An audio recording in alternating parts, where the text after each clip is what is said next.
gentlemen, welcome to Retro Warriors, episode 530. Woo! As always, I'm your host, Justin Baker, and as always, I'm joined by Viable Human, Chris Saturn. Hi, Justin. Hi, Saturn.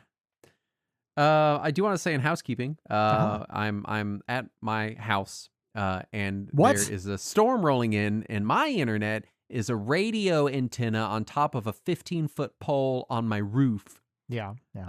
So if you hear any weird edits or whatever, it's probably because my power went out and I tried to fix it. So, hopefully mine could also go out. It's just less likely. yours could too.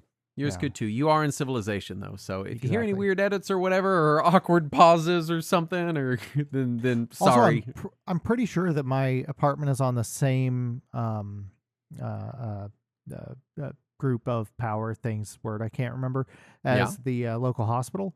Okay. So we pretty rarely get power outages. If Well, we do, good. the hospital also goes out, and that's a bigger problem. Mine will just go out. It'll be a windy day and it'll be, oh, no power. And you're like, okay, Nice. thanks. Anyway, I just want to say that if there's any weird edits or whatever, then sorry. Just kind of is what it is. My week. Mhm. So we talked a bit on the pre-show about how I'm kind of picking up some PS4 and PS5 games. I've Mhm. talked in the Discord about it. I'm sort of catching up on some PS4, PS5 games now that I've sort of decided that I think the Switch 2 is just kind of not for me. Yeah. I'm really super... For now, anyway. That might yeah, change yeah, in for a year or sure. two. I mean, I'm not saying I'm never going to own one. Right. I'm just saying that I was kind of in the camp of like, well, if it comes out and it is what I hope it is, it might end up being my primary console moving forward. But I don't think it's going to be because I'm desperately uninterested in game key cards, and I'm getting increasingly concerned about the state of owning things physically and having backups and stuff. So instead, you're going to go with a PlayStation Portal. I kind of have to eat my own words a little bit here because I bought a PlayStation Portal. I thought when I saw Portal in the notes, I thought you meant the game Portal. No, that's why I didn't put PS Portal, because I knew you'd know and you'd make fun of me. Listen, let me explain how I got there. So I'm like, all right, I'm not gonna get the Switch 2 because I don't want the game key cards. I want to own the games, and I'm like, all right, I'm buying all these Trails games to hopefully play through more of them, and I'm buying other RPGs and catching up, and I'm like, I'm buying all these long form RPGs, and I'm like, man, I really don't. A lot of the time, I'm unable to play on my television. Sure. Because my wife and my child also use my television. Sometimes I'm not in that room, or I'm somewhere else, or they're watching TV, or I'm laying in bed, or whatever. Right. And I was streaming on my PlayStation to my phone and to my Steam Deck, and it works. It's not stellar. It's not as good as like Steam in-home streaming as far as performance-wise. And so I was like, well, if it's going to be my primary console and I'm buying all these games for it, like, fuck it. I'll buy one and I'll try it. Yeah. And I'll see what's up.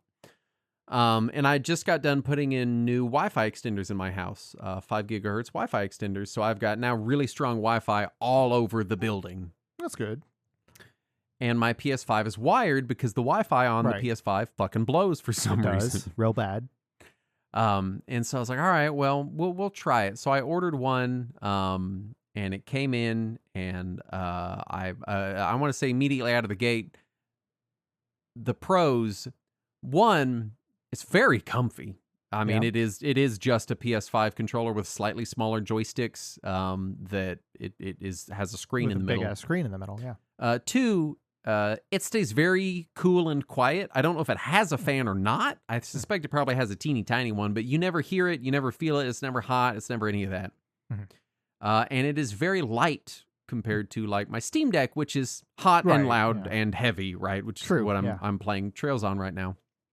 And so those are all really nice. So it's really nice to get to play high graphical fidelity games, streamed, and it's nice and cool and whatever. Because even when I'm streaming to my Steam Deck, it gets a little loud and a little warm and a little hot, and it's a little heavy because it weighs the same and whatever, So in that regard, it's very nice. Yeah. Performance-wise, it's still not as performant as Steam in-home streaming is for me. Yeah, that's been my experience as well. But it's pretty good. It's playable, I would say. I was playing some action games. I've been, I for whatever reason, I put in Nier Automata. I picked up the PS4 version a while back just to own it physically. I had the game on Steam before, and it was on sale. It goes on sale for like $10. Yeah. And I was like, well, I'll play some Nier, and it's an action game, like a pretty fast-paced action game too. True. And I would say the lag is,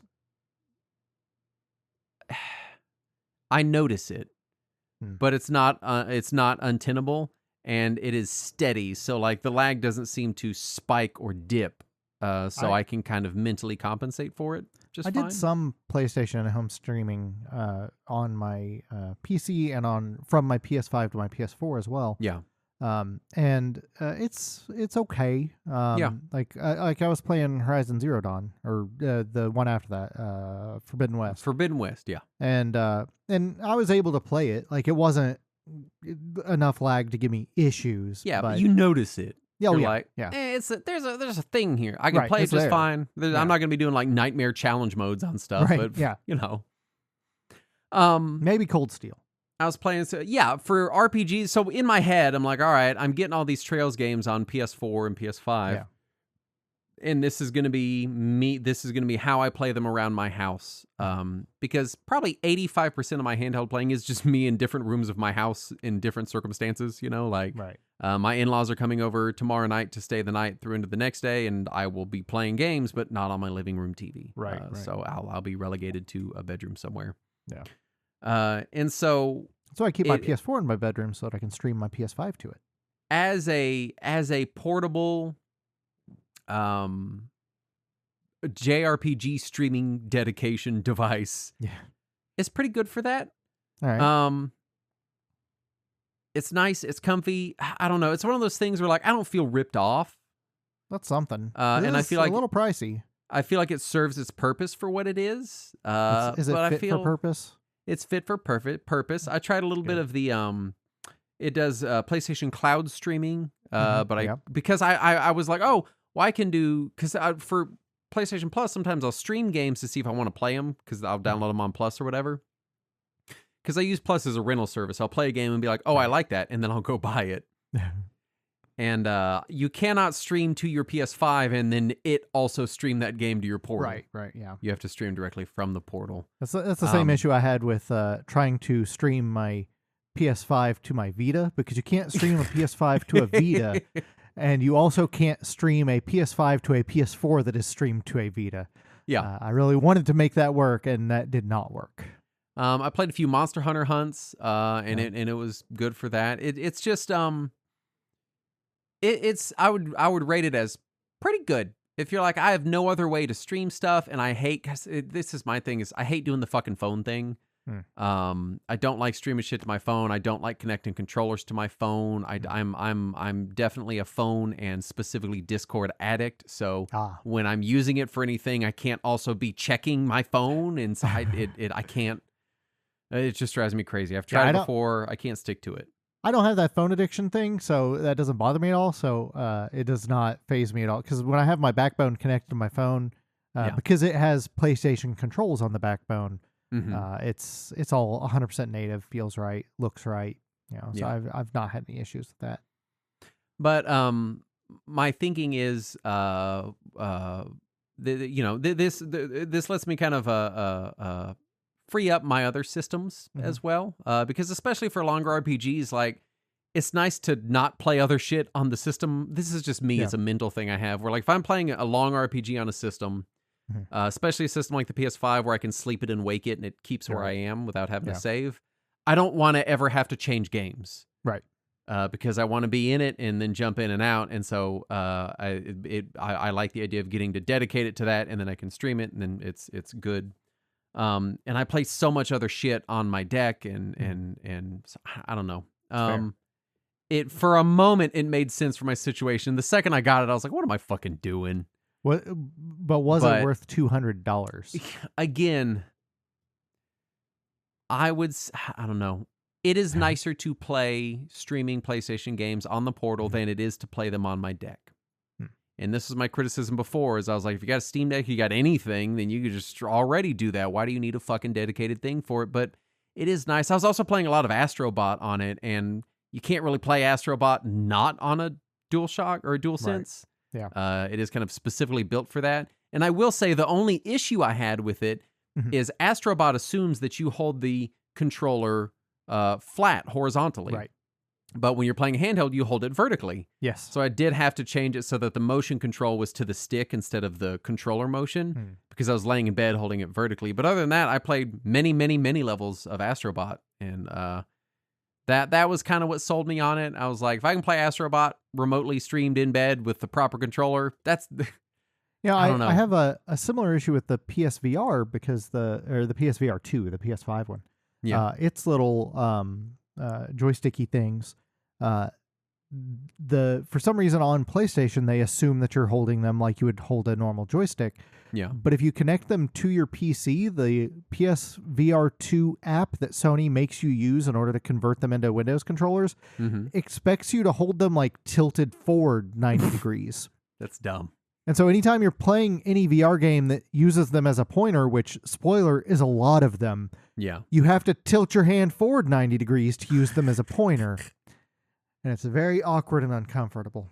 So is it worth $200?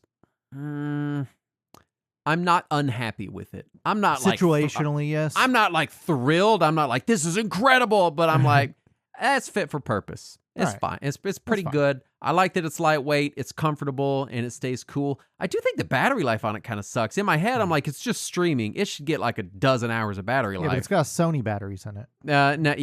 It gets, it's decent, but it is like, you played it a bunch yesterday and you didn't charge it, you're fucked. But also, I was also playing Astrobot, which does a lot of extra controller stuff, so maybe that was kind of wearing on it. Because I'm still playing Trails on my Steam Deck. I've not gotten to my PlayStation Trails games yet. For Cold Steel 3 and 4, which system did you get those on? PS4 or PS5? Those, I bought the PS5 combo meal. It's nice. Yeah. I got the only place I had it in stock was the NIS America store. And it's like the boxed special edition. Yeah, that's whatever.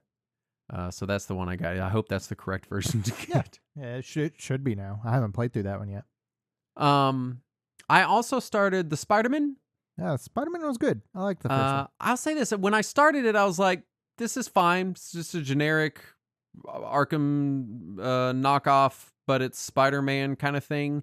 And as I started progressing and unlocking stuff, I started really clicking with it and having a lot more fun with it. And I still get annoyed at the points where I have to not be Spider-Man. Yeah, those are the worst parts. And there are some points where you don't even get to be Peter Parker. You have to be another, I won't spoil anything, but you have to be another human entirely with no powers of any sort, and it fucking is dumb. And the worst part of the game is one of those points.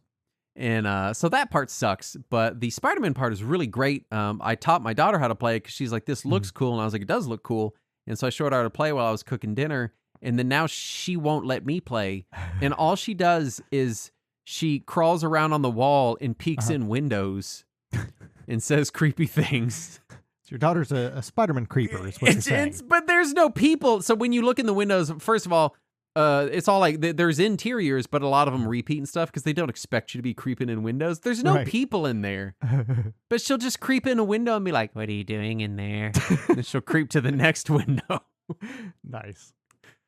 But yeah, been doing a lot of PlayStation stuff. So like Trails, I play it for about 30 minutes a day when I'm waiting in line to pick my daughter up, and then it is my before bed game. And then all my other gaming right now is on my PS5 and streaming to my Portal. So that's sort of my gaming setup right now.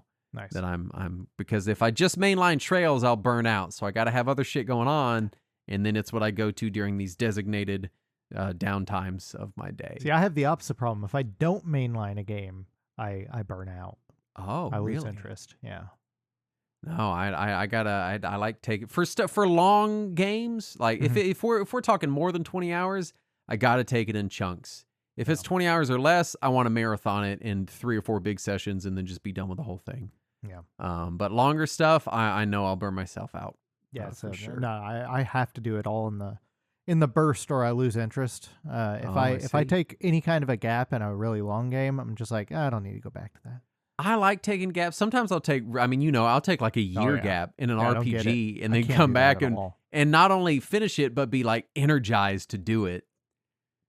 I'll have no idea where I am or what I'm doing and have to start over every time. The secret, Saturn, is to never know where you are or what you're doing. That's my secret. I never have any my fucking secret in idea life, what's happening. but not in games. What have you been playing? So also I was playing on my PS5 because they had re-released the original Siren as a PS2 classic on there for PS4 and PS5. And so I was replaying that, and I had forgotten how like creepy that game is, and not necessarily the ways I think they meant for it to be creepy. Mm-hmm. I'm looking this up. I don't even know this game. So it's a horror game that Sony had released on PS2 back in the day. And the way that I remember this cover. Yes, the way they did the characters in the game, rather than just mapping faces like so many games, like Final Fantasy XI did, where you just have a face texture, they would actually take pictures of the actors making the different facial motions and use those as the textures over the face model. So wouldn't it be like slideshowing through them? Yes, and it's really creepy because it like transitions, like kind of like it fades between the different facial expressions a little bit. I don't like that. It makes it really weird, which in a normal game would have been so unnerving and disturbing, but in a horror game kind of adds to it. No, it's really good. It's just a really good, like, traditional Japanese horror thing, because Silent Hill F is about to be coming out within the next month, and so I was kind of in the mood for that, like, classical Japanese-style horror thing, and Siren was really the last one that we got that was like that, so I wanted to go back to it. And it made me upset all over again, because the sequel, Siren 2, released in Japan and Europe, but not in America. We did not get that. I saw I'm on the Wikipedia. There's a remake or reimagining or whatever. Kind of. There's the one on PS3, Blood Curse. Yeah. And that one did come out in North America digitally only. Oh, no. So if you want a physical copy, you have to get it from Japan or Europe. And the European copies, the English ones, have gotten very expensive for both Siren 2 and Blood Curse. Of course. And I had meant to get them eventually, but I was like, whatever. It's a horror game. It's got an English release in Europe. It'll be fine. It was not fine. Yep. Nope. They're expensive now, so I will just have to find some alternative means to acquiring them. Unless Sony wants to release them on the store like they did for the first one, that would be just fine, Sony, if you want to do that. Be great. Yeah. I would prefer them not to be digital, but I will, still like to give you money for them if you just let me give you fucking money for them, you assholes. Can you still buy them on the PS3 PSN store? The digital version of Blood Curse you can get on PS3, yes, but Siren 2 never released outside of Japan and Europe at all. I see. So it was exclusively Japan and Europe. So if I want to play the sequel, I have to import it from Europe or acquire it through some other means. Well, all right. Yeah, it's but no, it's a really neat horror-y game, and it plays in a non-linear fashion. Mm-hmm. Where it has all these different chapters where you play as different characters, and you'll play because like it's not quite zombie, but it's zombie adjacent, and the characters will slowly turn into the cursed demon things. Mm-hmm. And so sometimes you'll be playing as one character, and they'll hit a bad end, and then you'll have to play as another character, and that character from the other chapter is now the bad guy in this chapter. So that's neat. It's a neat little thing for a horror game, so I really dig on that. Also, I had gotten a random communication from my brother because I had given my old Wii to my parents 10 years ago when I got my Wii U. More than 10 years ago, geez. And I had set it up for them so that they could play Wii Sports and they could play Bomberman and they could play Dr. Mario, because that's all they really wanted a game console for at the time. Mm-hmm. And even then they didn't know what Wii Sports was. I was just trying to force that upon them because they were getting older and I wanted them to exercise. They never did, but I brought it over there for them anyway. And my brother found it the other day and he was like, hey, me and my son want to play some Wii Sports and it's not working on this Wii that you left over here. So I went over there and I messed with it, and the disk drive is just fucked. It is. Yeah. So Wii's do that. Their disk drives just fuck themselves. And it doesn't help that my parents' house is like 90% dust and 10% humidifier. So the whole house is sticky dust everywhere. Now, for the record, Wii disk drives, I don't believe, are locked to the system, so you can just buy a new disk drive and replace it. But also, why? You just hacked it. Exactly. So I hacked it. And put USB loader on there, and I put Wii Sports and Wii Sports Resort on an SD card for them so that they could just play it that way.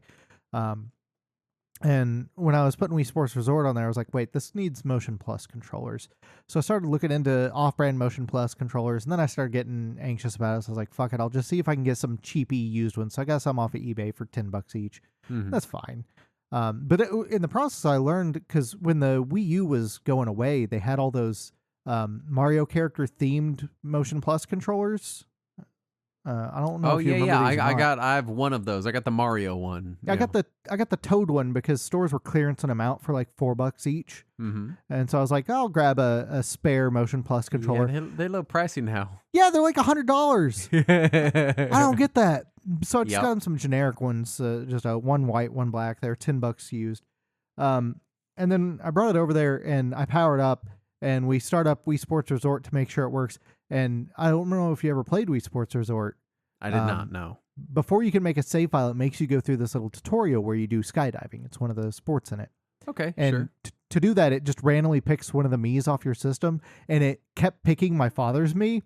And Oh, of no. course, he died a couple of years ago. So, Yes. so we just keep seeing our dead father Plummeting skydiving through the sky. I'm like, can we force it to pick another one? So we restart the game, and it's just him again. We're like, fuck it. I guess Dad just gets to skydive into Wii Sports now. Living on. It's what he would have wanted, Saturday. Yeah. It did make me remember that we made a pretty convincing Mii for him. That was He a would good have one. probably thought it was fucking hilarious. Oh yeah, he that would have that thought happened. it was great. But yeah, so it does work now with the hack and everything, so they can play their You Wii saved Sports. it. Yay. Let's do some news. Okay. Sony has patented a new PlayStation dev kit that exists entirely in a PCI Express card that can be plugged into regular PCs, which is cool. That's a cool idea. Yeah, I don't know why they weren't doing this kind of thing before that. Yeah, honestly, I didn't realize we were still doing traditional full-size yeah. dev kits anyway. That's Oh, yeah. kind of fucking insane. I assumed it was just a license or something these days. No, they do offer separate licenses for like indie games and stuff. At least on the Xbox. I don't know about the PlayStation, but for Xbox, you can just get a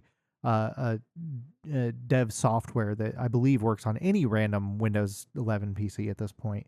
Yeah. But for Sony, yeah, I think it's still just a big ass dev kit. That's bizarre. Right. I mean, cool, retro, Right. Yeah. bizarre. Cult classic Japanese-French co-produced 80s anime series Ulysses 31 is getting an unofficial game adaptation on the ZX Spectrum. I'd never heard of Ulysses 31 I don't know what before. any of these fucking words are, man. I thought that it was like a fake anime that somebody was just posting news about in our chat. And I Yeah. looked it up, and no, it is apparently this like well-beloved cult classic in Europe. How I've never heard of it before. You know what other old anime just got a video game? Is fucking Space Cobra.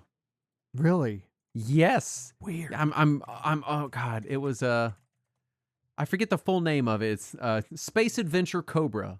And it's like Weird. this old ass anime. It just got a fucking video game. This is like the year for old shit. He-Man's getting a video game. Right? Just old 80s shit is everything's Yeah. getting a video game right now. Bizarre. Metal Gear Solid Delta still includes the secret codes for Metal Gear Acid, which is cool. Yeah. You know. Apparently, it's just literally MGS3, the PS2 version, on top of like new code to make it look better and run worse. I had Delta pre-ordered, but I dropped it when the reports came out that it was had some performance issues on PS5. So I'm gonna give it a couple months of patches and shit and see if they. I've forgotten that I had it pre-ordered, so it showed up today just before we started recording. Oh, there you go. So I've got the Xbox port now, so I might try it at some point. Yeah, I'm excited for it. I don't want to deal with the. I'll let them patch it, and then maybe I'll get it for $10 cheaper. I've bounced off of Metal Gear Solid 3 every time I've tried it, and I was hoping love that this 3. new release would be just It'd be different the enough one. that it would get me. But now it sounds like it's literally not different at all. So I'm worried everything about I've it. read is like it is exactly one Metal for Gear one is Solid what I keep 3. hearing. So yeah, I don't know. Yeah, a little worried about that. Yeah, I might be buying it cheap from you in a Right? couple months. Japan-only PS2 Cowboy Bebop game has finally got a fan translation. This is really cool. Yeah, it's neat. I like Cowboy Bebop. I like games. I like PS2. And I like also in fan fan translations. translations, I was just seeing somebody post in our chat a few minutes ago that the Wonder Swan port of Clock Tower just got a fan translation. That's neat to Oh. me. I'm Can't excited about that. Can't imagine how good the Wonder Swan version of Clock Tower Supposedly it's is. 1-for-1 to the Super NES version. Like exact. Really? Yeah. I always forget how powerful the Wonder Swan was because it looked so rinky-dink and had like a Right. monochrome screen. I always forget. Yeah, apparently just monochrome, but exactly like the Super NES version. That's exciting. Crazy. Ubisoft CEO Yves Guillemot has been summoned to appear before a French court for his company's role in the sexual harassment scandal. Now, is this the Ubisoft executives' sexual harassment scandal in which it's alleged that he and other executives covered up sexual assault going on at Ubisoft for many years? I believe so, but there's just so many sexual harassment scandals surrounding Ubisoft that who can know? It's hard to say. Hard to say. Also, fuck Yves Guillemot. Yeah. Beavis Jimbo, I think. Yeah, Beavis Jimbo was his nickname in our Discord.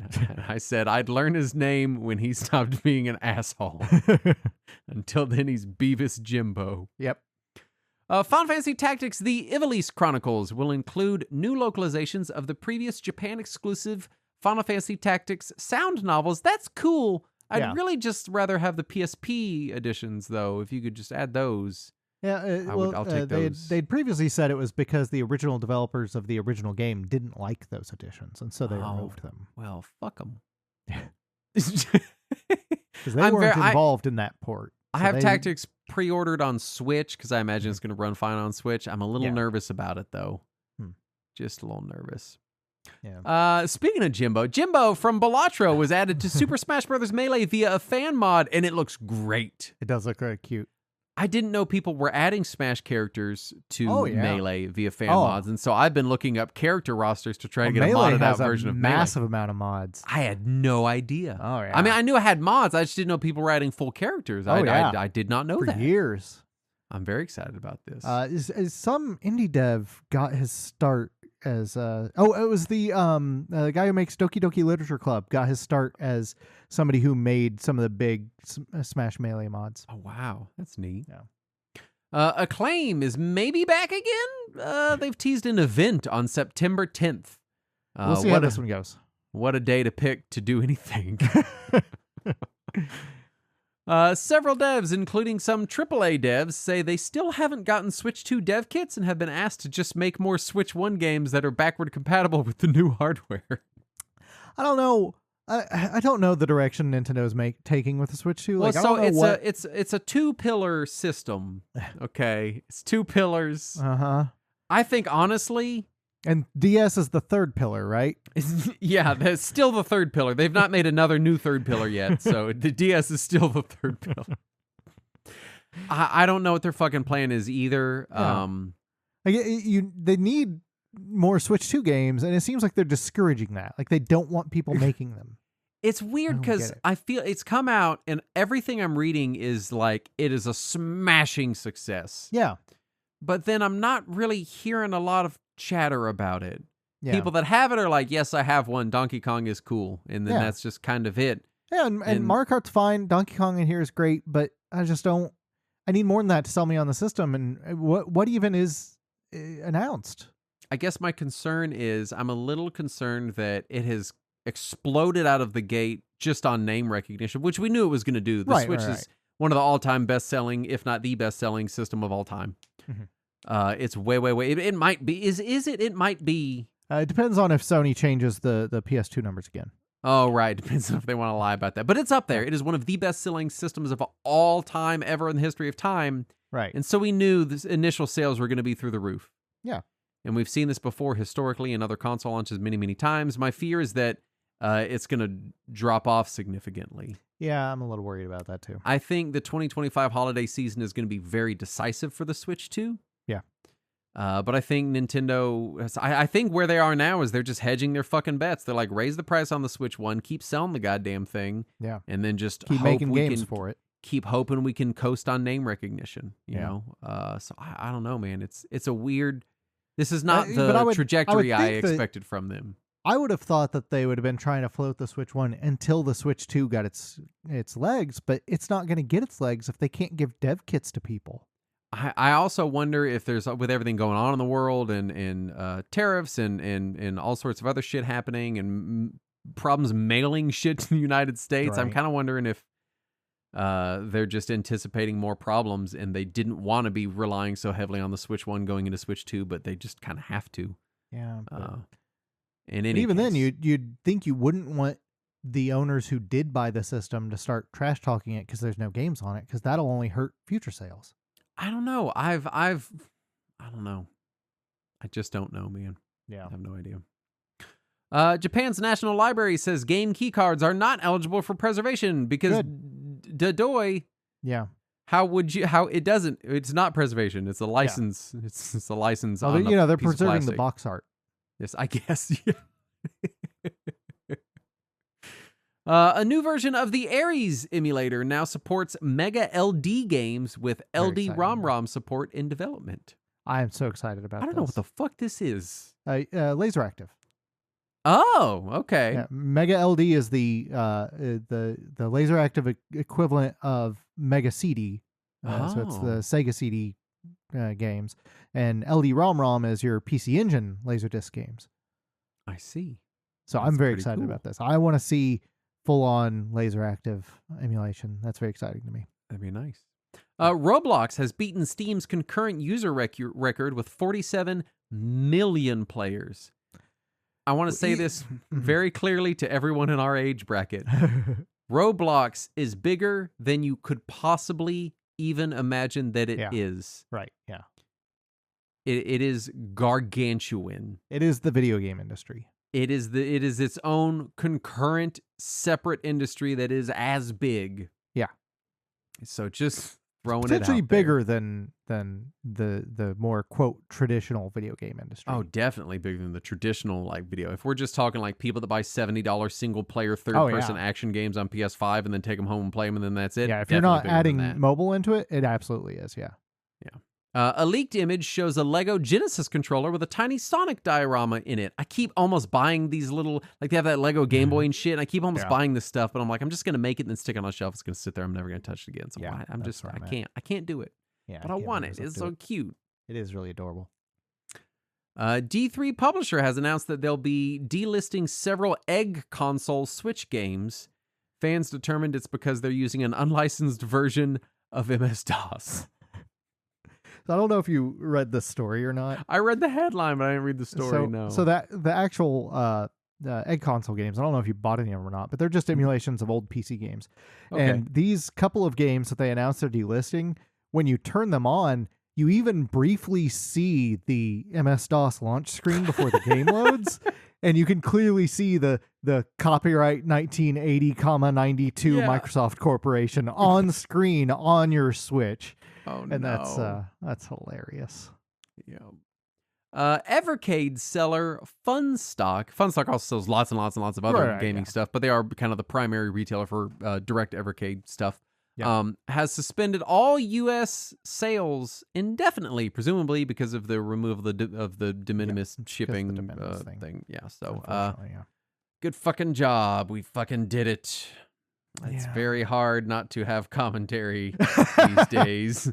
We've always maintained a status of we're not going to get into politics on the show because not our lane, not our wheelhouse. Yes, nobody comes to us for that.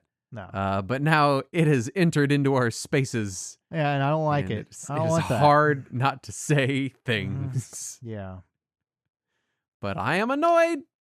Yes. Anyway, speaking of being annoyed. That brings us to our topic at hand. Yeah. Which is Final Fantasy XI New Player Experience 2025 Part 2. Yeah. The last episode wasn't really that much about the new player experience. I'm still calling it Part 1 of this. Synopsis. Just because the game was designed for the PS2 doesn't mean you have to play it on one. So, scope. While I will go over a bit of content, please do not treat this episode as a direct tutorial if you decide to try the game. Yeah, there are better tutorials out there. Yes, I'm going to touch on things just long enough to discuss them, but it is a 2-decade-long MMO. There's just a lot of shit there. You're going to need to do some reading if you want to jump in. Full stop, period. If you're like, no, I want to just find my own way in the game, you're fucked. Move on. Bad idea. Do something else. Just keep in mind that the game originally came with a 100-page manual that you don't have now. Yeah. Which even if you did have is completely not accurate. Oh, it's out of date and it's useless. Additionally, we are not max level. And like all MMOs, the basic flow and function of the game changes at max level as you enter into end game, which for many people is when the game starts. Yeah. But personally, I like the trip to endgame, and I like exploring new player experiences. It's part of why I get into weird old MMOs. So that's what this episode's going to focus on. Yeah. And in case we also forget, again, one, we have a thread in our Discord if you want to come play Final Fantasy XI with us. Yes.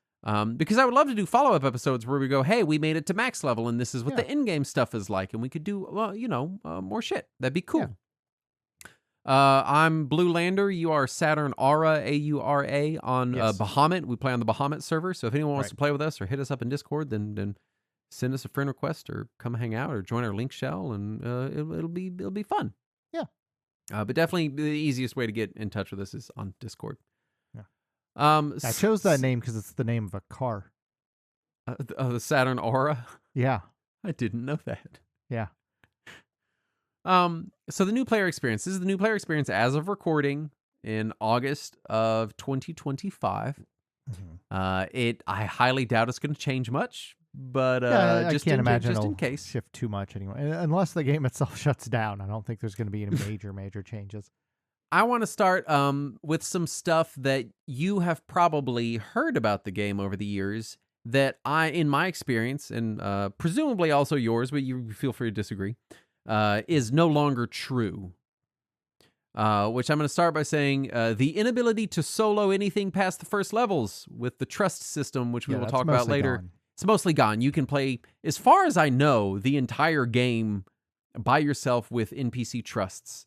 Well, apparently some of the end game stuff you can't do with trust. Okay. Yeah, I imagine some of the specifically like instance like ambuscades and stuff, I think you have to have other people and shit. Right. Also, you might have heard there's nobody playing. In fact, when I returned to the game in 2012 to try it again, I couldn't fucking find anybody. I can only find people who are AFKing, like people just standing in cities. There's a lot of standing, but I see a lot of people running around. I've had people walk up to me, strike up conversations. Like there are. I think we play at different hours though, and during the hours we are at different hours. The only people I found are not the ones who want to talk to me, and if I try to talk to them, they ignore me or walk away. There's usually shouts going on, so there's people on shouting at least. Yeah. There's people in my link shell chatting at all hours. It is weird how the shout works in this game because it seems to carry across every city in the game simultaneously. It does. That's weird. But yeah, it's not the most populated game in the world. But it's not a ghost town, right? Yeah. You might have to do some work, but there's also the assist channels, which there's almost always people in those. No, there's never people in those at night. Oh, really? Yeah, they're dead. Oh, that's so bizarre. Are you sure you're in the English one? Yeah, I saw somebody ask something in the English channel last night, and after 20 minutes, I finally responded with, "I don't know, I'm also new. Is there anyone else here?" And that was it. Well, hey, there was another person there. You spoke to him. Yeah, but they never responded again after I said that. They may have already logged off by then. Well, they deleted the game. Yeah, they may have deleted the game. But again, it's not the most popular thing in the world, but there's not nobody. It's not like there's literally nobody logged into this. Like when I played before in 2012, there was nobody logged in. There's nobody AFKing. There's nobody. I was like, is my game fucking busted? Am I and it not probably connected depends on the online server you're on too, because also that for sure. Ours is a more populated server. There is a new player guide that we're going to talk about briefly, and it will guide you on which servers to join. If you're in different time zones, like Saturn, you might have been better off joining the European-centric server. Possibly, yeah. And playing there. But then I couldn't have played with you. This is true. There is the notion that the game is hostile to new players. It feels a little hostile. It's design. The other players don't feel hostile. The game feels hostile. I don't know. I feel like there's less aggro, there's less random deaths than I remember experiencing by a pretty good margin. I mean, I still die randomly or aggro shit and be like, oh, fuck, I have to zone out of stuff. Even beyond that, just trying to find things feels hostile in the game. I have not had any issues. Once I know what I'm looking for, I can usually flip through the menus. Or do you just mean landmarks in the game? Oh, that too. But also the menuing and the navigation and everything. It feels relatively user hostile to me. Not impossible hostile, but it definitely feels it needs some quality of life improvements to make it less mean. I'll say that I'll outright say that I like the menu system in the game. So that already puts me in a weird category. But like in Final Fantasy 14, I perpetually cannot fucking find anything in that goddamn game. I can't find the menu or the thing or the sub menu or the whatever I have to go to. There's so few menus in that game. And I know. Like the other day I was logged in, I was like, how do I get to my fucking friends list? You go to the social menu and hit friends. Exactly. It took forever. And so in this, it's all in this one big main menu, and it's a little dense and it's a little hard to navigate sometimes. But having it all in one, I don't know. I find it easier. It's easier for me. I don't know what it is about it. I do think there are some formatting issues where sometimes they try to cram too much fucking information into the UI than they need to. I keep expecting Clippy to pop up. Yeah, right. To like tell me how to navigate my menus. And the final thing you probably heard about it, which is, I'm going to say partially true, is that the game is impossible to figure out. And I would say if you're not following a guide, it is impossible to figure out. I don't know that you can figure anything out or get anywhere. That's the nicest way I can put it. So let's start with research you need to do. I'm sure there are lots of guides out there, but the one that's done right by me is the Final Fantasy XI Wiki New Player Leveling Guide. If you just Google Final Fantasy XI New Player Guide, it's the one that comes up. But it covers everything we're going to talk about here and then some. The website. I found a couple on YouTube that are okay as well, but I have I struggle to follow video guides. I need it written down, especially in a game as long as this. The website is bg-wiki.com. And I also want to point out there's another wiki for Final Fantasy XI Horizon, which is a fan server, which is a different version of the game, and that will come up a lot if you're Googling Final Fantasy XI stuff, so be careful. There's also Final Fantasy VII Cyclopedia, which is an additional wiki. There's also just really old information about Final Fantasy XI because it's been running for 20 years. So sometimes you'll be reading a post and realize like, oh, this is from 2009. This is no longer applicable. When I was trying to navigate to Juno, I went and pulled out my strategy guide that I bought in 2003. Yeah. Because I thought at least maps would be useful, right? You fool. It turns out that there's not even maps in that fucking book. It's just text descriptions. Yep. I was like, I could have gotten this from the internet. Yep. Book is useless. Then you have to install the fucking game. That's the biggest problem. The Seekers Edition is the version of the game that you want. It can be bought on Steam or direct from the Square Enix website. Yeah. We talked about it last episode, but you can no longer play console versions of the game. If you're not on the Steam version, then installation is just going to be a series of 5 zip archives that you have to unpack and install. It's very old school. Yeah. And then not even zip archives, they're RAR archives. Oh yeah, they are. They're RARs, yeah. And then once you've got it installed, you have to subscribe to the fucking game.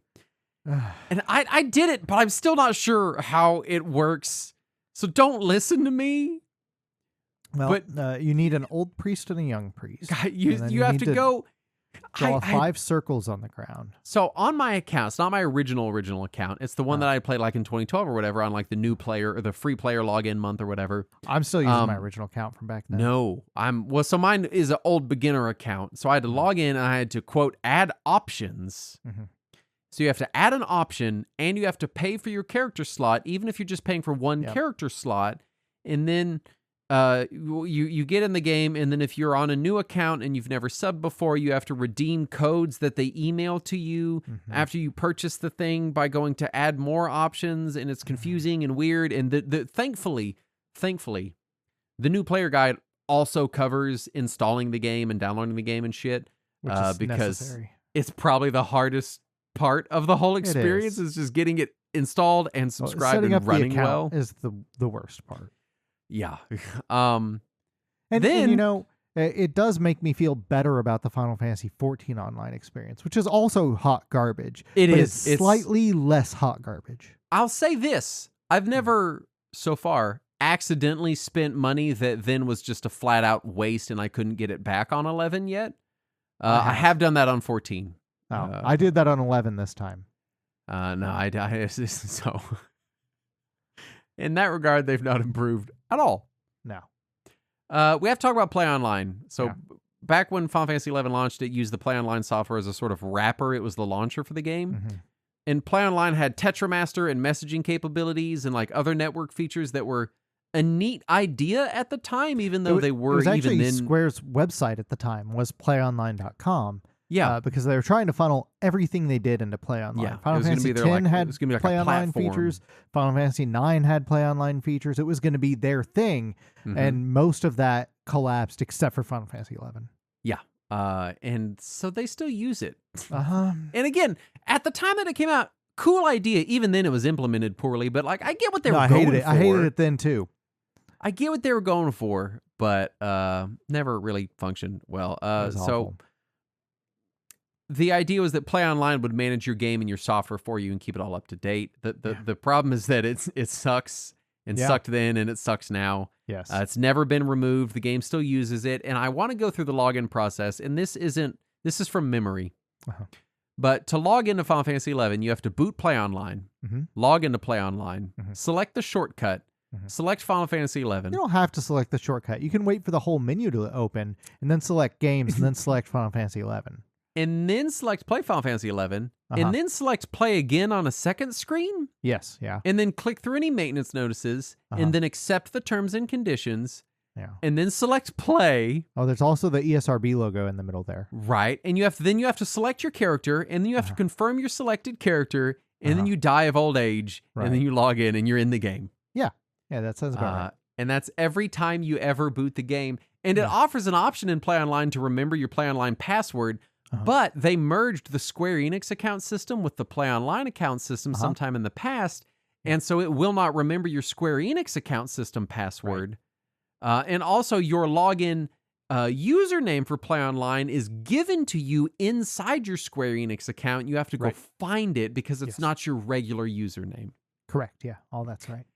It's a fucking travesty. It's a train wreck, yeah. Now, once you got it going, it's just type your password in, click, click, click, click, click, click, click, click, click, click, click, click, click. You're playing the game. It's annoying, but it functions. Yeah, there's a lot of clicks to get through, but it's fine. It is weird that the Play Online client is like trapped in this moment in time. Yeah. Because visually design wise, it has not updated since 2003. No. It is even that you like on my 2K monitor. I drag the window bigger so I can see it, and it's all blurred out and shit. Yeah, the only difference between Play Online in 2003 and in 2025 is when they integrated the Square Enix account. Now it has a little Square Enix logo on the user select screen. Yeah. Other than that, it looks exactly like it did in 2003. Also, when it's loading for me, it's all flickery and shit. So I don't know what that is, but it's happened on both my systems. Weird. Yeah, I don't have that.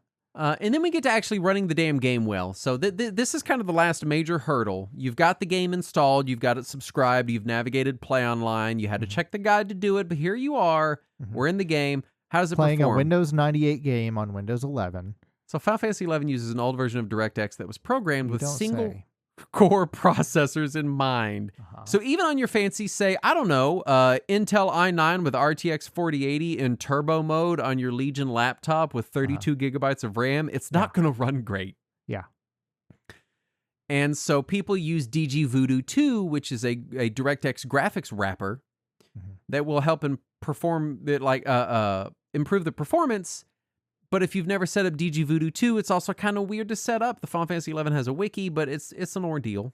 Yeah, I didn't do that part. I just let it run with my... I just let it raw dog my Radeon drivers, and it's okay. I wanted it running smooth at 60 FPS. That's what I wanted. Because the game's programmed at 30. Mine is pretty smooth at 30 anyway, but it's fine. Yeah.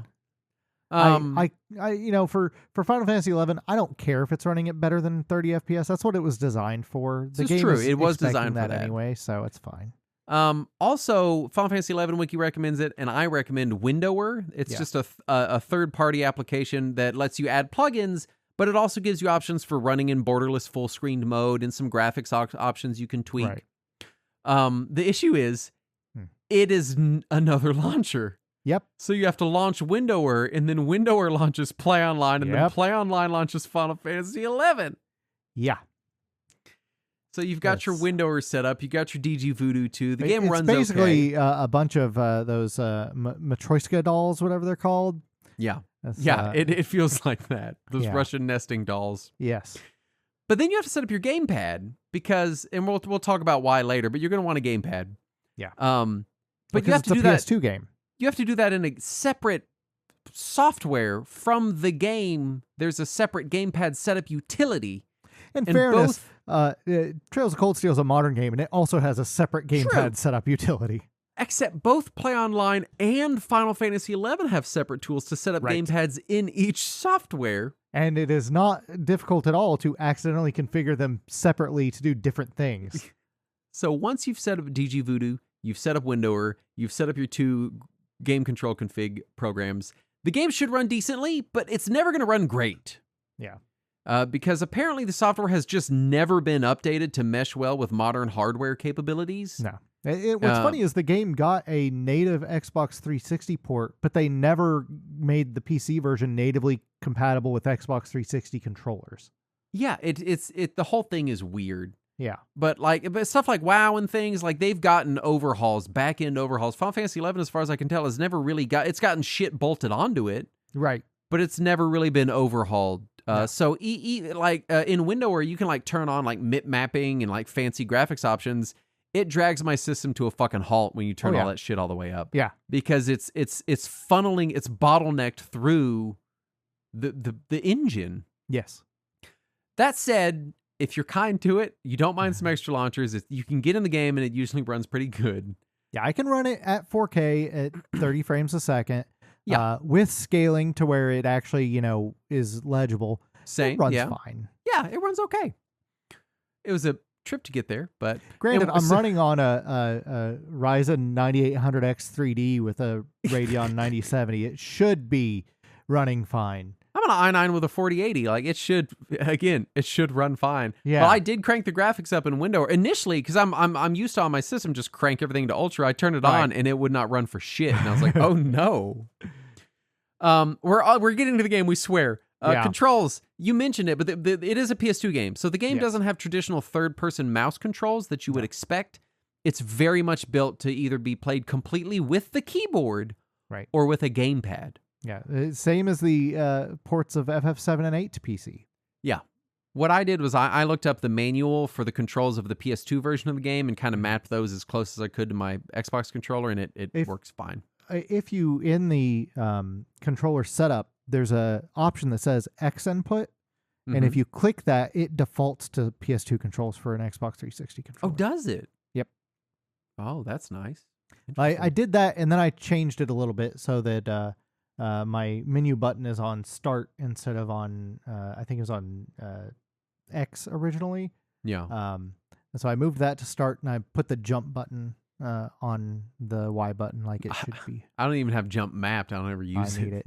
I need it. I'm playing as a little Taru idiot. We need to jump all the time. That's important.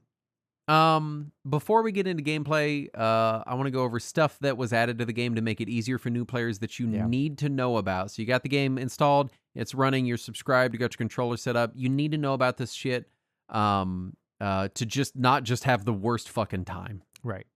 The first thing is Records of Imminence. So this is a massive list of opt-in and very often repeatable objectives that earn you sparks, which are a currency that you'll use as your primary gil-making opportunity in the game. It's one of your 80 currencies you're going to have to learn about immediately. I started listing all the currencies, and then I looked up a list of all the currencies in the game, and there was so many that I was like, we can't list them on the show. No. There are legitimately dozens. Yeah. But also, MMOs be like that, so, you know. But yeah, look into Records of Imminence. They range from incredibly basic one-time objectives like kill an enemy for the first time, now kill 10 enemies, now kill 10 birds. Use this item for the first time. To repeatable objectives that'll carry you through portions of the game, like kill 20 plant-type enemies in Battalion Downs. Yeah. And some of them serve as tutorials just to convince you to do basic shit. But basically, you should always be looking at them. You should always be opening them, checking them. It's kind of similar to like hunting logs in 14, where it's like you just kind of want to always be aware of them when you go to new zones. Really, really, really do not skip Records of Imminence. Do it. There's no story attached to any of it, so you're not having to sit through cutscenes or spoil anything. It just literally is just bonus. And the amount XP. of experience that it gives you is just insane. It's a lot, and it gives you items sometimes. It's really don't skip out on them. The next thing and it gives you those copper vouchers, which you can then exchange for basically every other currency in the game. Yes. Also, the trust system. The trust system is a massive change to the flow of the game. So pretty early on, You gain the ability to find and summon NPC party members at will anywhere in the game world. This is not like 14. By pretty early in the game, you mean whenever you eventually find it, because you have to find it on your own because nobody's going to tell you about it. Yeah, so if you're following the new player guide, they step you right through it. Right. I mean, I did it within my first hour. If you're not following a guide, then play a different game. So this is not like the 14 NPC parties that you can only get in dungeons. I mean, you can summon them in the overworld, and you can summon them anywhere. That's really, because there aren't really dungeons that much in them. True, there are, as far as I know, no traditional instance dungeons and raids in 14. Well, there's instance fights. Yeah, but which is the same as how fights. Instance raids are in 14. It's just fights. Yeah. Where was I? Yeah. So each one of them is an NPC with a class that mostly fills that role. Some of them are passive and just provide passive bonuses. And collecting them is done in a variety of ways. It's kind of a Pokemon thing. There's lots of fun, weird ones. There's special login bonus ones. You get some of them for going through the story, for completing different quests. Or for side quests, yeah. Yeah, they're kind of treated as like little collectible sort of pets in the game. However, they will despawn every time you change zones. And if you don't remember to respawn them, you'll die a lot. Yep. So you just build the habit of I'm in a new zone. And this is definitely some old MMO shit. And I will talk more about it, but like old MMOs expect like, oh, I've zoned. I need to pause, recollect my thoughts, look into the zone I'm going into, be aware of the hazards ahead of me. You don't just run through zones. It's I'm very so much... glad that 14 changed all that over the years, because it used to be similar in 14 where every time you'd zone out, you'd lose a lot of your buffs and everything. And they finally were like, no, we're sick of that. We're just going to let you keep things. It is one of my favorite features of old MMOs. Ugh. I love... We'll talk more about it. We'll talk more about why later. But I enjoy it. Is it because you're a masochist? No, it's for specific exploration-based reasons and verisimilitude reasons. But anyway, the problem with trusts is, one, they do despawn when you change zones, so you got to be on the ball about remembering them. But then also, they don't attack enemies until you do. True, yeah. And so sometimes it can be kind of annoying if you're playing like, I don't know, a fucking white mage. You have to run up and tank a hit on an enemy. No, you just cast Dia. No, you got to melee it. No, I've had my guy start hitting it as soon as I cast Dia. As soon as my Dia hits. Incorrect. There's no way. I swear, because I got 25 levels of white mage. Yeah, I've been casting Dia on lizards that are across the room from me, and as soon as the lizard like gets close to me, my dudes start hitting it. And maybe it's because my dude is also auto-targeting it by then, but I don't think it's in range that I could have gotten a hit by then. No, this is not my experience, and I spent time talking to people in my link shell and Googling to figure out, like, how do I get these people to attack? Well, I'll say this. For listeners out there, I would expect it to work the way the new player guide, my experience, my link shell, and all the forums say it works. If yours works like Saturn, that's awesome, because that's better. Yeah. But... that's weird. I don't know why it's working that way. Regardless, we need to talk about game. We're not even to gameplay. We've not even started on gameplay. So the entire game, it's condensed into two menus. You've got your target menu on the left side, which is your little menu. Yeah. And then you've got your big main menu that lives on the right side, where everything else is dumped into. It sucks. And in traditional Final Fantasy fashion, it's just kind of a series of blue nested menus, and will feel familiar to anyone that's played a turn-based RPG or used computer software before like 2015. It's just a series of menu options that open more menus when you click on them. Yeah, but it's a lot more cluttered than a traditional Final Fantasy, and it doesn't seem to have any level of organization. I mean, it's organized in that the menu options are separate, like they're discrete menu options. Yeah, kind of. Like they're not in a specific, like a alphabetical order. Or... Well, no, I mean like things that I feel like should be related aren't next to each other sometimes. Oh, okay, all right. Like your online socially things aren't all in the same place. Your system options aren't always all in the same place. Some of them are in different menus from one another, and it can take some struggle to find where each thing is. I also like that the guide, whenever you want to buy something on the auction house, will tell you exactly which menus to navigate to get to it. Excuse me. You can't just search. The auction house is, I don't know why the fuck, it's bad. Right. I like as an MMO UI, I do enjoy the simplicity of the menus, but they can be slow. They're definitely slow and heavy Yeah. and dialogue, especially when you have to select things. There's a bunch of page flipping that goes Oh, on. yeah. So it takes getting used to. It's Yeah. not terrible once you figure out where stuff is, but there's a couple days of like, where the fuck is my fucking It stuff? could use a lot of quality of life improvements. It's one of those things where, like, at this point, this far into the game, rearranging any of it would fuck all the players. Maybe Just make it I optional. could see them. Yeah, make it a toggle, or just make it where you can customize the order of your menu would be Right. fine, because you can customize like the order of your magics and stuff. Why Exactly. not all your menu options? Right? Like many older MMOs, the gameplay itself is kind of equal parts exploring and surviving dangerous zones, and then tracking down story relevant missions, and then doing side quests. Yeah. The freedom to sort of switch between those three goals as you see fit is kind of the gameplay loop. Like, do I want to go do more story stuff, or do I want to go explore zones? We talked a little bit about the story last session or last episode. Yeah. Um, What little we've seen anyway. yeah, I like what I've seen in the narrative. It's kind of boring, but Yeah. it's not too tropey or I hear it gets really good as you get further in. I just I've haven't heard the gotten far same. enough in to get to Yeah, it. I don't, neither one of us is far enough. No. Side missions are mostly unlocking various quality of life things the game has to offer. The new Yeah. player guide will walk you through lots of side missions to do. Nothing really yet has felt like complete fluff, but sometimes the systems Paladin quest. I've not done a paladin quest.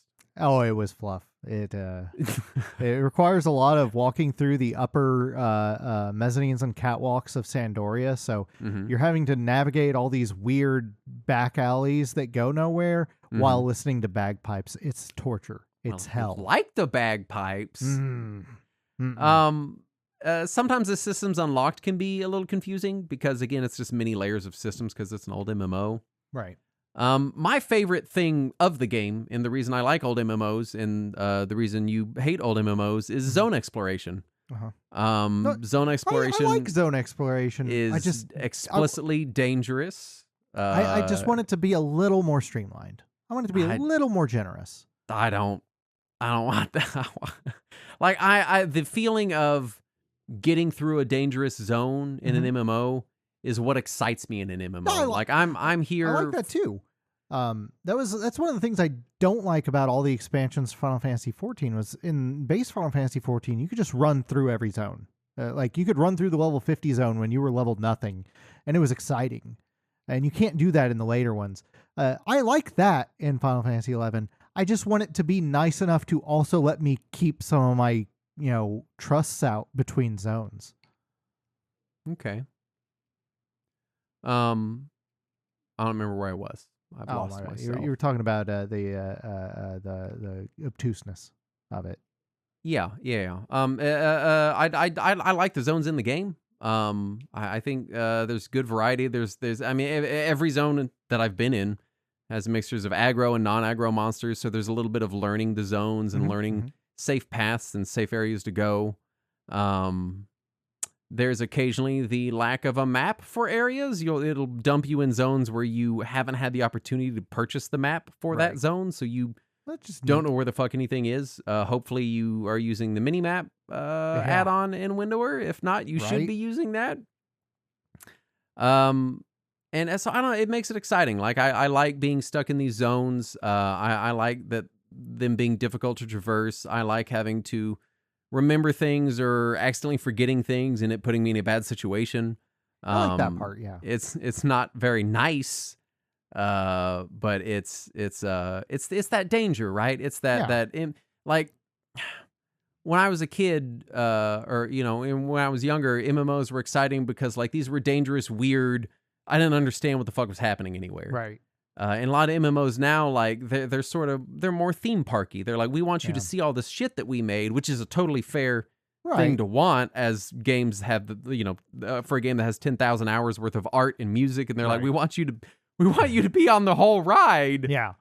I do like is how a lot of these older games, especially until you can get a map, you're basically navigating by sight, just like you would in real life. You're like looking for landmarks and shit, and I like that. I always dug that in the older MMOs, and the newer ones kind of throw that the wayside.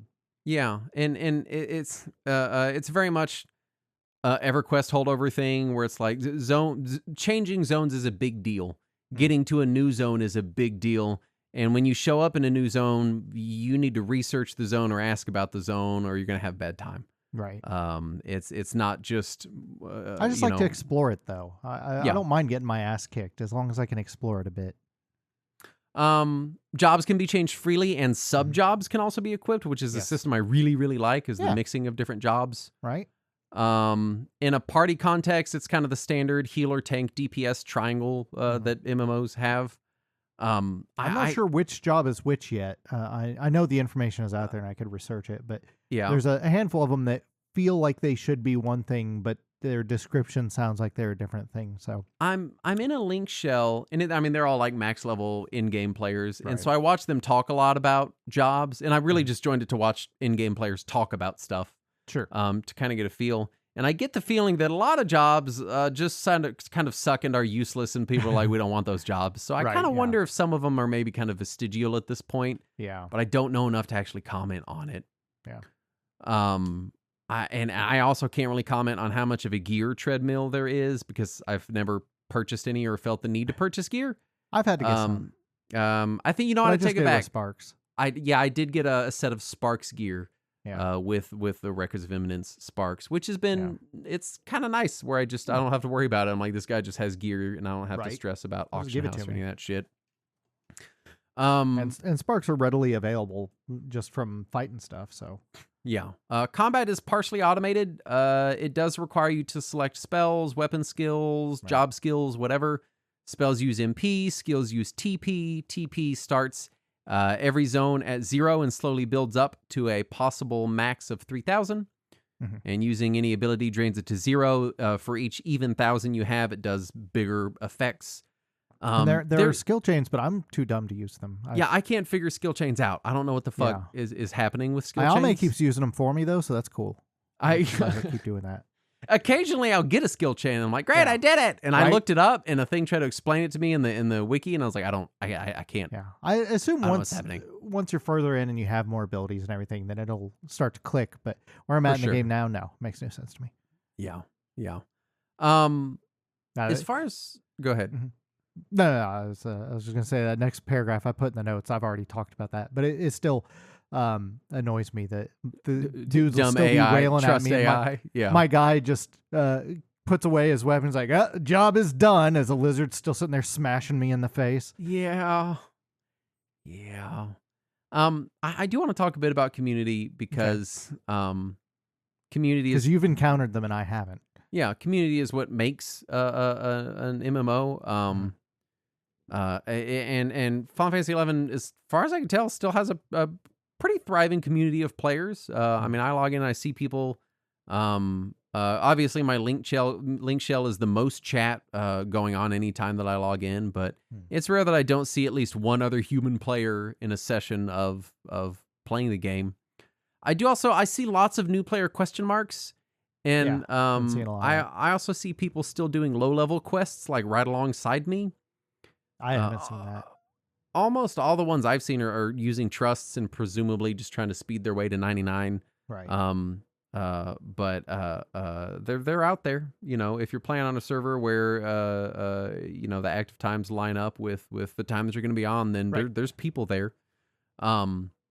The Final Fantasy XI Discord also has pretty constant messages from completely new players wanting to sign up. There's also a subreddit that seems to be still getting some traffic.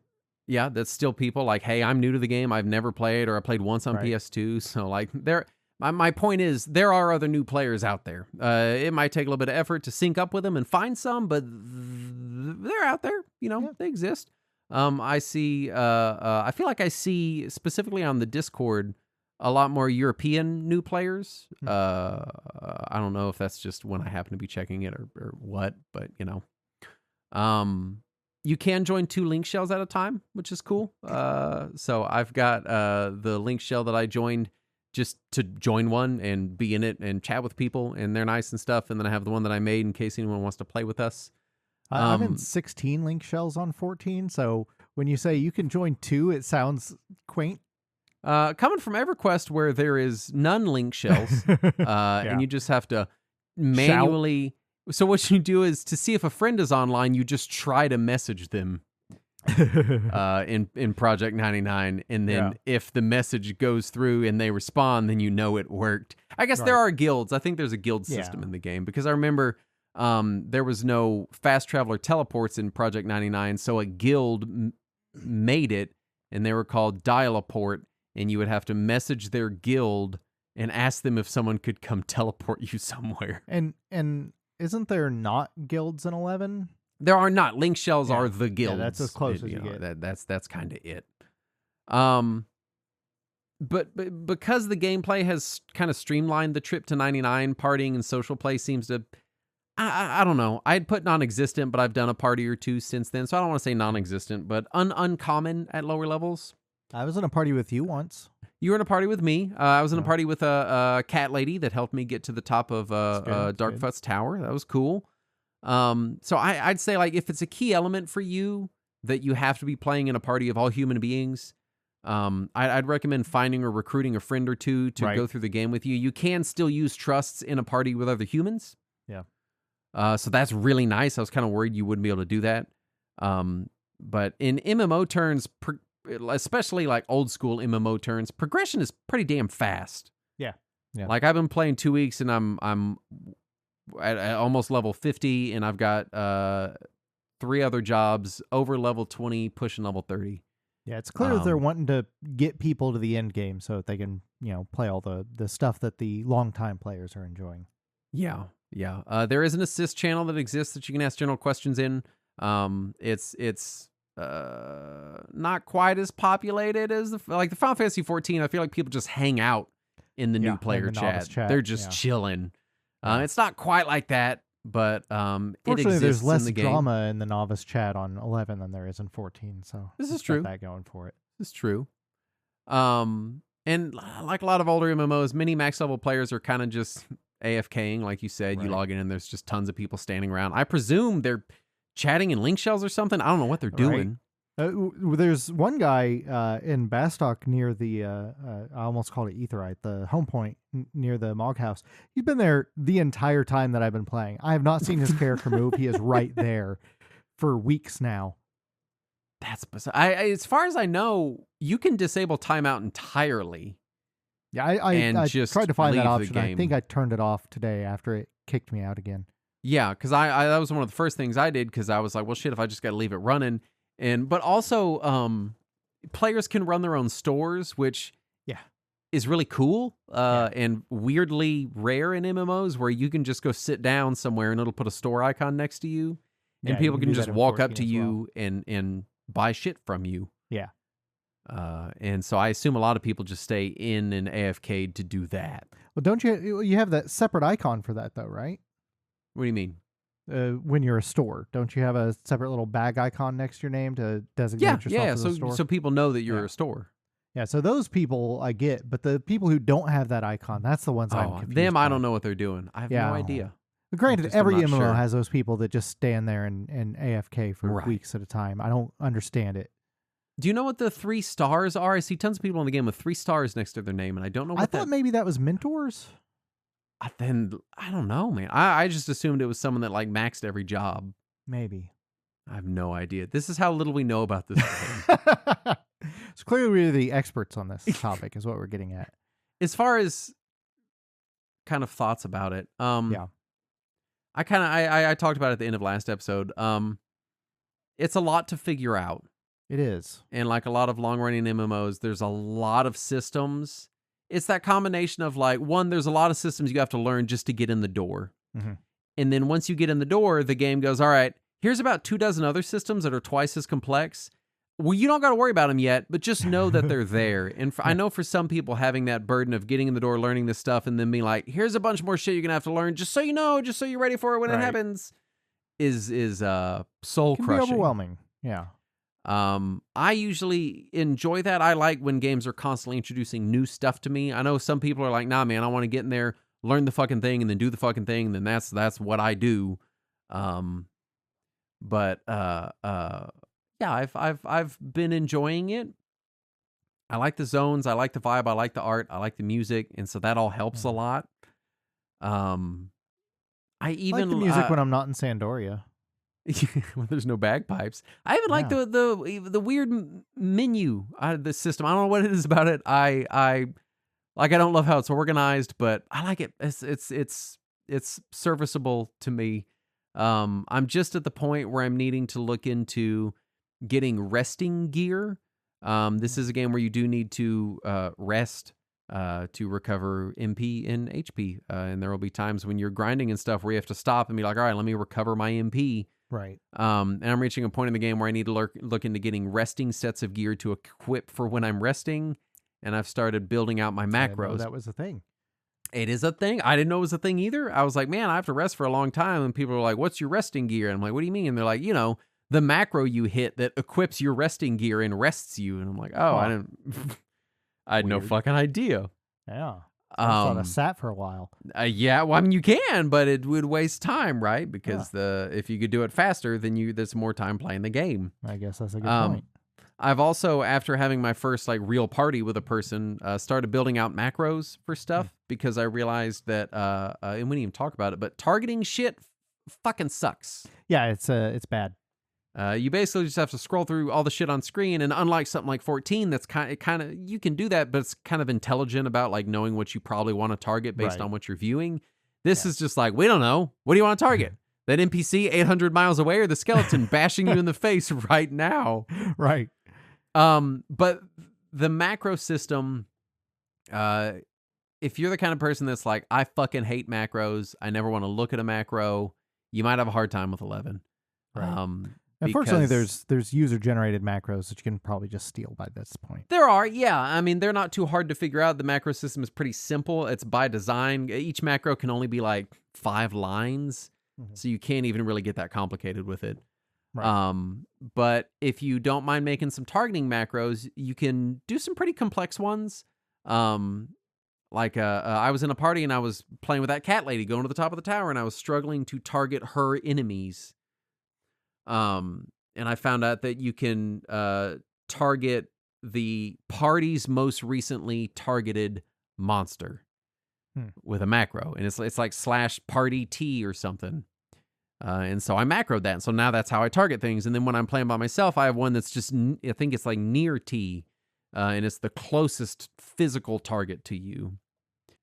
And so I've been kind of building out macros and stuff. So I'm kind of reaching the point of the game where I'm having to, learn macros and look at gear a bit. And I'm still having a good time. Yeah, I'm still trying to convince myself if I even want to get as far as making macros. Like I'm enjoying the game, but I'm not necessarily sure if I have the patience to continue enjoying it long run. Mm-hmm. And so I'm like on that border where I'm like, do I put in the effort to make this a better experience for myself, or do I just keep playing it out until I kind of fall off? Yeah. It's tough too because the progression is so fast in the game that it doesn't seem insane to reach level 99 in at least a job. Right. So in my head, I'm kind of like, I don't know, I could push through to 99, but I don't know, know. Yeah, I feel like and I guess we're getting into final thoughts, but I feel like you've definitely had I don't want to say a negative experience, but a more negative experience than I have. I feel like I've had more pushback from the game itself than you have. Yeah, and definitely. That seems to be my big issue. Yeah. So I don't know. I'm definitely gonna stay subbed and keep playing. I would like to at least hit level 50 and do some stuff. But then, yeah, I feel like I would be a little surprised to see you playing 3 months from now. No, yeah, I don't expect that at this point anyway, barring some massive change. Probably not. But I'm enjoying my time with it. It's just I'm enjoying it as a curiosity more than as a game to get into. I'm kind of secretly hoping this can become, because I get in that MMO mood every once in a while, and and it's not a modern MMO mood. I don't like it's I don't they just hit different for me, and so every now and then I'll get in that like old MMO mood, and my hope is that I'll click with this enough that when I get in that mood, this can kind of be the one I go Just to. fall back on this. Yeah. Yeah, rather than being like, I don't know, this week I'm playing Asheron's Call, next week I'm playing, Project 99 again, the Dark Age of Camelot or whatever. Yeah. Instead of bouncing around, I just have one that I can kind of stick with. Yeah. But I don't know. We'll see. We'll see how it pans out. I think I'm gonna at least put in more time now. Yeah. I think it would be more fun, obviously, if we had more people playing. True. Like if we had a group of people that were going through it together. So if you want to play with us, let us know. Yeah, show up. We'll try to fight the Shadow Lord or something. But I think it's it's in a weird spot. It's so much more new player friendly than I ever expected it to be. Yeah. But also by modern standards, by like current 2025 video game standards, not welcoming. It's like they wanted to make it as accessible as possible without having to actually change the game. Like as long as they could only add things and never remove anything, they would just keep throwing stuff at it. Yeah. That's kind of how it feels, where it's like, no, this needed a revamp and it never got one. And I don't know. Part of me wonders if like they lost some of the original source code, and so they're just like, well, just keep putting in patches. Just keep trying patches. See if we can make that work. Yeah. I don't know. I feel like I'm talking myself in a circle. I'm enjoying my time with it, but I'm kind of with you in that you got to want it. You got to want this experience. You got to kind of know what you're getting into, and you got to kind of want that. And if you don't, and it's not a bad experience by any means, but it is it does constantly feel like a user hostile experience.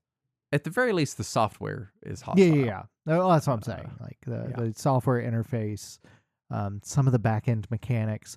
Like I have a constant problem. I don't know if you've been having this problem as well, but I'll have this problem where I'll go up to an enemy and I'll say attack, and I'm standing there, and I'm like face to face at it, like it is touching my face, and I'm saying attack, and the text screen just keeps saying target out of range, target out of range, target out of range, and then I'll cast a spell, and then the enemy will just like pop out of existence and appear halfway across the fucking map, really pissed at me and running at me. So clearly something has happened at the back end where the server ticked the enemy way across the screen, but I'm still seeing him next to me. And weird. No, I've not had because you've also had just technical issues in general that I've not been having. Yeah, because I keep having server disconnects because it says that I've had no input in a while I'm actively engaged in combat. Yeah. I was kind of shocked because I presumed I would have connection issues being on my shitty radio internet. Oh, the game is designed for that. It is. Maybe your internet's so fast that it's confusing the game. Right, yeah. It's like, we don't fucking know what to do with this guy. Is he on our fucking land? Like, what is happening? So, yeah, you've definitely had some technical issues outside of the built-in technical issues of playing Final Fantasy 11 to begin with. Yeah. That I can Maybe see it's because I'm simultaneously trying to play Final Fantasy 14 while I'm playing 11, because I'll have 14 running on a separate computer crafting shit. Square Enix is like, oh no, some fucking bot farm just logged in.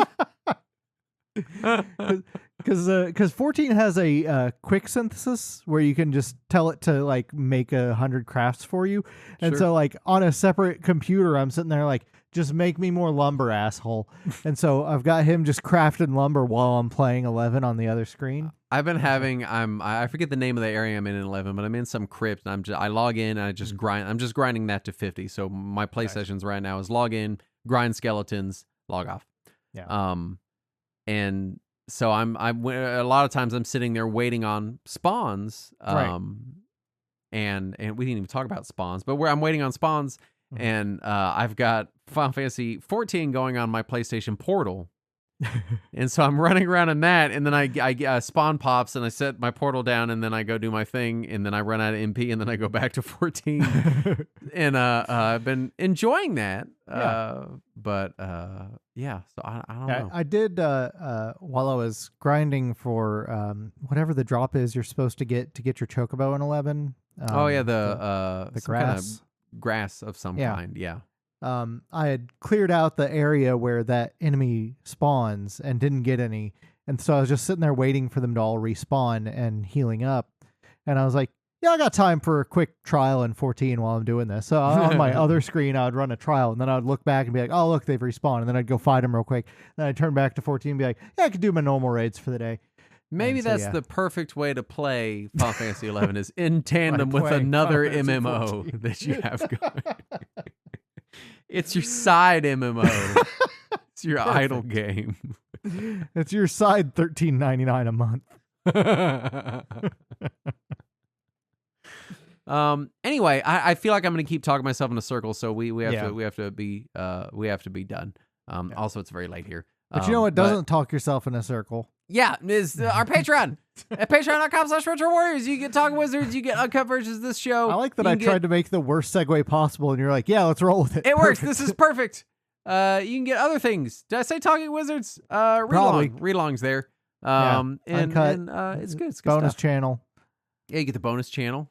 It's a good time. Your name becomes orange in our Discord if you link it with your Patreon account. You can pretend that it's gold if you squint a little. Yeah, there you go. Or if maybe you're slightly colorblind. Yeah. It'll look gold. Anyway, we want to thank the following patrons for their kind donations, starting with Nick Brown. And Dink Cool. Barry McCalkiner. And Tamachan87. Stranger Alps. Simon Sevchek. Idiot Man. Retro Video Game Zone Jason. Bob-Omb1. Tell your cat I said pss, pss, pss, pss. I think that one's she for looked you, at Saturn. Me. My cat immediately looked up and was like, what are you doing? That's not how you talk at me. Anyway, that's all of Final Fantasy XI that ever existed. Yep, that's it. I had a feeling we would get to the end of these episodes and it would feel like we said literally nothing about Final Fantasy XI in the scope of how grand and long running the game is and how much of it I'm dozens of hours in, but also have done nothing. Yeah, scratch the surface at best. But I feel like to a new player, like if you play an MMO for 10,000 hours, the first 50 hours are the most important ones. True. They're going to shape whether or not you're going to click with the world. Yeah, they're going to shape whether or not you're going to be there for those other 1,000 or so hours. Right. Yeah. And so hopefully it was worth commenting on for people. Yeah. For me flip flopping back and forth, going, oh, it's good, but also it's bad, but also it's good. It's fun, but it's not necessarily well tuned for 2025. Yeah. It's kind of like eating crab legs. I wouldn't know. Oh yeah, you got a shellfish allergy, but it's like the crab inside is delicious, but you got to get a fucking tool and break the shit open and hold on, let me think of something more Saturn that you're not allergic to. It's like eating walnuts still in the shell. Yeah. Where you're like, walnuts are pretty good, but oh man. I used to know a guy that would just eat peanuts whole without shelling them first. Weird. Yeah, that was my take. I know there's boiled peanuts, but I think that softens the shell and you're able to eat that because I'm talking like at a steakhouse, the ones that people shell and throw the shells the on dry, the floor. hard. Yeah, he'd just eat the whole fucking thing, and I'd be like, "What are you doing, man?" Was he a horse? He was like, "It's a peanut, man.